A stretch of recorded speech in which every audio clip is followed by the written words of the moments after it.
আমাকে প্রতি মুহূর্তে টিএমসি গভর্নমেন্ট ফলস কেস আমাকে দিয়ে যাচ্ছে। টিল ডেট আমি পেয়ে যাচ্ছি বিভিন্ন থানায়, কোন কোন থানায় এক্স্যাক্টলি আমার নামে কেস হচ্ছে আমি নিজে জানতেও পারছি না। হঠাৎ করে হয়তো আমাকে যে কোনো সময় অ্যারেস্ট করা হবে, এবং সব কেসের নেচারগুলো হচ্ছে তোর নন বেলেবেল এবং কগনিজেবল। এমনভাবে কেসগুলো ড্রাফট করা হচ্ছে, অ্যাকিউজকে দিয়ে 9-10 পাতার বড় বড় এফআইআর ড্রাফট করা হচ্ছে, এবং তার মধ্যে সুন্দর করে সেকশন দিয়ে দিয়ে সাজিয়ে মানে এমনভাবে মানে কেসটা সাজানো হচ্ছে যাতে করে আমাকে অ্যারেস্ট যে কোনো মুহূর্তে করা যায় এবং ওয়ারেন্ট যা কিছু ওরা করতে পারে। আমি সেটাই মহামান্য সুপ্রিম কোর্টের কাছে আবেদন করি। মহামান্য সুপ্রিম কোর্ট আমার কথা শোনেন এবং আমার আবেদনে সাড়া দিয়ে উনি আমার কেসটি রিমান্ড ব্যাক করেন হাইকোর্টের কাছে, যে তুমি হাইকোর্টের কাছে যাও, অবশ্যই ক্যালকাটা হাইকোর্ট তোমাকে প্রোটেকশন দেবে। এবং সেই মতন ক্যালকাটা হাইকোর্ট আমাকে ডেফিনেটলি প্রোটেকশন দেন মামলা শুনে, এবং পুলিশ আমাকে অ্যারেস্ট করতে পারবে না, এবং নো কোয়ার্সিভ স্টেপ দেওয়া হয়েছে। এবং আমি যেহেতু সন্দেশখালীর মামলা করেছিলাম, তোরা তো জানিস, তো সন্দেশখালীর মামলায় আমি যেহেতু ফার্স্ট পিআইএল ইন পার্সন ছিলাম ফ্রম দি স্টেট, এবং তারপর থেকেই এই কাণ্ডগুলো শুরু করেছে টিএমসি সরকার। এবার গণতন্ত্রের যেটা রুল অফ ডেমোক্রেসি থাকে, সেখানে আমি আমার কোন পার্টি করব সেটা আমার চয়েসের ব্যাপার, কিন্তু এখানে হাইকোর্টের পিপি থেকে শুরু করে সবাই কানেক্টেড এখানে, এবং তারা ঠান নিয়ে রেখেছে, মানে হাইকোর্টের PP along with state government lawyers, executive committee member যারা টিএমসি পার্টির সঙ্গে ডিরেক্টলি যুক্ত, তারা মানে আমার প্রতি কোনো সিম্প্যাথি বা সমবেদনা একজন ফেলো কলিগ হিসেবে তো নেই, বরঞ্চ তারা আমাকে এটা বলেছেন যে তোমার ক্যালকাটা হাইকোর্টে প্র্যাকটিস বন্ধ করে দেবো। আমার প্রচুর ক্লায়েন্ট সাফার করেছে, যেহেতু আমি বেসিক্যালি পক্সো ভিকটিমদের জন্য লড়ি, এবং সেক্সুয়াল অফেন্সে যারা ভুক্তভোগী সেই কেসগুলো যেহেতু আমি লড়ি, তাদেরও প্রচণ্ড ক্ষতি হয়েছে। লাস্ট 2 মাস আমাকে দিল্লিতে সুপ্রিম কোর্টে আমি ছিলাম, আমাকে কোনোভাবে মানে এখানে আমাকে ঢুকতে দেওয়া হয়নি ক্যালকাটা হাইকোর্টে, এবং স্টেটের লয়াররা, আমি নামও বলতে পারি, আমার কাছে সমস্ত ভয়েস রেকর্ডিং আছে, সমস্ত ভয়েস রেকর্ডিং প্রমাণ আছে, আমাকে ফোন করে যেটা বলা হচ্ছে যে আপনার মাথায় ঘোল ঢেলে আপনাকে বার করব, এবং তার নাম, এবং সে এই বারেরই মেম্বার, ক্যালকাটা হাইকোর্ট বারের টিএমসিরই মেম্বার, পুরোপুরি তৃণমূল মধ্যযুগে বর্বরতার নিদর্শন দিচ্ছে। এই যে আমার কপালে এই যে টিপটা আমি এই মুহূর্তে পড়ে আছি, এটার জন্য টিএমসি আমাকে প্রতি মুহূর্তে ছোট করেছে, আমাকে নিয়ে হাসাহাসি করেছে এবং খিল্লি করেছে। যেখানে আমাদের হাইকোর্টে দাঁড়িয়েও একটা মেয়ে যখন হিজাব পরে আসছে, তাকে নিয়ে কিন্তু কেউ হাসাহাসি করছে না। আমি তার প্রতি সম্মানটা রেখেই বলছি, আমি সব ধর্মকে সম্মান করি, আমি সেই রকমই কট্টর হিন্দু, যে হিন্দু প্রতিটা ধর্মকে, কোনো ধর্মকে অসম্মান না করেই চলে, এবং সেই হিন্দুত্বের নীতি থেকেই বলছে আমার হিন্দু ধর্ম যেমন কাউকে অসম্মান করাতে শেখায় না, ঠিক সেই রকম একজন মেয়ে যখন বোরখা পরে আসছে তখন তার অধিকার আছে কিন্তু বোরখা পরে সেই মানে কোর্টে আসার, তাকে নিয়ে কিন্তু কেউ হাসাহাসি বা খিল্লি করছে না।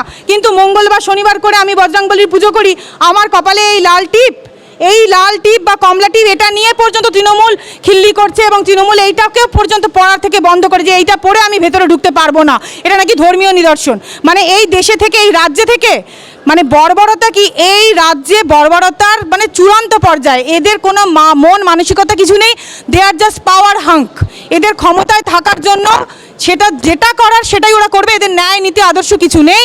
টাকা পয়সা যেটাতে এদের পকেট ভরবে এরা সেই দিকেই যাবে, যেটাতে এদের পকেট ভরবে না তার জন্য এরা যদি দেশকেও বলে দিতে চায়, হিন্দুত্বও বলে দিতে চায়, নিজের মাকেও যদি বিক্রি করতে হয়, আমি বলছি না আজকে আমরা পয়সার জন্য কি আমাদের মাকে বিক্রি করতে পারবো? আমি কি করতে পারবো? না। আমি চাল ডাল খেলে আমার মাকে চাল ডালটা এনেই ফুটিয়ে খাওয়াবো, আমার মাকে আমি বিক্রি করতে পারবো না। এরা পয়সার জন্য নিজেদের মাকেও বিক্রি করতে পারে, এটাই হচ্ছে আজকে টিএমসি সরকার, যেটা আমি মনে করছি।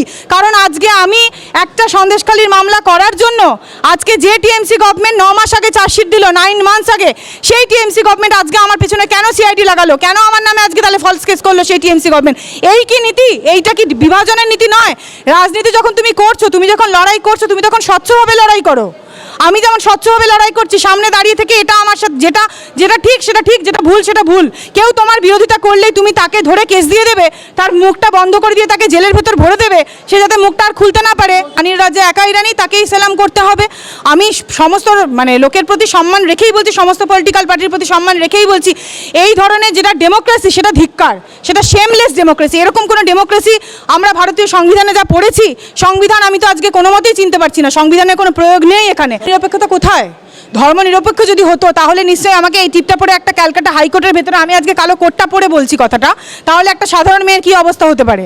আজকে যদি আমি এতটা নিরাপদ জায়গায় না থাকি, আমি যদি আজকে এতটা অসহায় থাকি, একজন আইনের ছাত্রী হিসাবে আমাকে মানে পুরোপুরিভাবে যেভাবে অ্যাটাক করা হচ্ছে, তাহলে একজন সাধারণ মেয়ে কোথায় সেফ? এই রাজ্যে তাহলে মেয়েরা সেফ? সেখানে তো আমি একজন নিদর্শন। একটা ভাতের হাঁড়ি থেকে যেমন একটা চাল টিপলে বোঝা যায় পুরো ভাতটা হয়েছে না হয়নি, সেটা থেকে তো বোঝাই যাচ্ছে যে আজকে কেন আমার এই অবস্থাটা হবে। পুলিশ আমাকে ফোন করে, বিভিন্ন মহিলা পুলিশ এবং পুরুষ পুলিশ সবই লাগানো হয়েছে, আমাকে তারা এটাই বলছে যে আপনি সারেন্ডার করুন, এটা বলেছিল আমাকে। সারেন্ডার করুন, কারণ আপনার নামে নন bailable along with cognizable case আছে।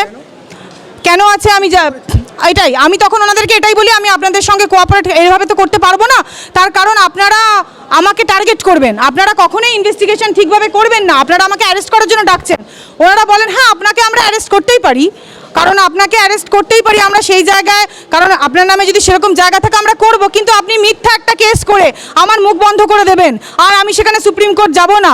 এবং প্রতি মুহূর্তে আমার ফোন ট্যাপ হচ্ছে, প্রতি মুহূর্তে আমি কোনো ফোন নাম্বার ব্যবহার করতে পারছি না, প্রতি মুহূর্তে ফোন ট্যাপ থেকে শুরু করে মানে দিল্লিতে পর্যন্ত আমার পেছনে পেছনে টিএমসি লোক লাগিয়ে দিয়েছে। ওখানকার যারা রাজ্যকে যারা রিপ্রেজেন্ট করে, যারা সব বড় বড় মাননীয় সিনিয়র লয়ার, তাদেরকে চাওনি অ্যাজ ইফ আমরা কোনো অন্যায় করে ফেলেছি বিজেপি করে। কেন এই রাজ্যে থেকে দাঁড়িয়ে থেকে আমি আরএসএস বলে সেটা কি অন্যায়, সেটা কি পাপ?